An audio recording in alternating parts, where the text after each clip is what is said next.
सीताराम मंडळी, तर आज केली होती पुदिना आणि कोथिंबीरची मस्त चटणी आणि साऊथ स्पेशल उपमा केला होता.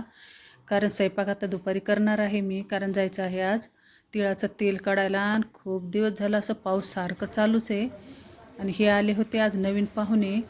आज पाऊस पण नाही, काय नाही, एकदम शुद्ध वातावरण आहे, एकदम मोकळं वातावरण आहे. छोटं कवळं असं मस्त ऊन पण पडलेलं आहे. तर ह्या पाहुण्यांचा पण भरपूर असा पाहुणचार केलेला आहे. सकाळी सकाळी भरपूर असे जांभं खाऊ दिले होते मी त्यांना. आणि किती गोड असे दिसायलेत बघा, आणि किती छान बसून जांभं खायलेले आहेत. आणि आता आम्हाला जायचं आहे तिळाचं तेल काढायला. असे 15 किलो तीळ घेतले होते. आणि वर्षभरातून आम्ही एकदा तरी तिळाचं तेल चेंज करतोच, असं शेंगदाण्याचं आणि तिळाचंच तेल खातो. कारण डॉक्टरचा पण सल्ला आहे की आपलं तेल चेंज करून खा म्हणून. तर आज काढायचं आहे तिळाचं तेल. तर चला बघूया आता चक्की उघडी आहे की नाही ते. आणि 15 किलो तीळ घेतले होते, तर 7 किलो तेल निघते. आणि ते शेंगदाणे घेतले का टाकायला याच्यामध्ये?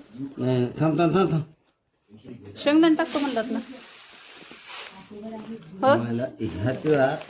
सेम आहेत की दोन्ही बी? साफ करून ठेवलेत ते मी. तर किती निघायचं एवढ्याचं तेल? शेंगदाणे टाकतो म्हणलं. कधी शेंगदाण्याचं कधी तिळाचं वापरायचं. तर हे बघा मंडळी, आपलं आलेलं आहे तिळाचं तेल काढून. आज संडे होता, त्याच्यासाठी तिळाचं तेल काढलेलं आहे. आणि 15 किलो नेले होते आम्ही तीळ. तर हे का हे 7 किलो असं तेल आलेलं आहे आणि एकदम प्युअर तेल आहे.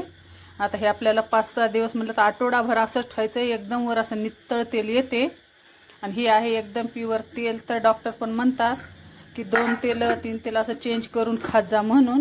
तर आम्ही वर्षभरामध्ये कधी पण तीळ घेऊन असं तेल काढून हे कधी ते कधी आणि शेंगदाण्याचं तिळाचं तेल वापरतो. सूर्यफुलाचं तेल काही वापरत नाही. एकदम असं शुद्ध तेल आपलं निघलेलं आहे.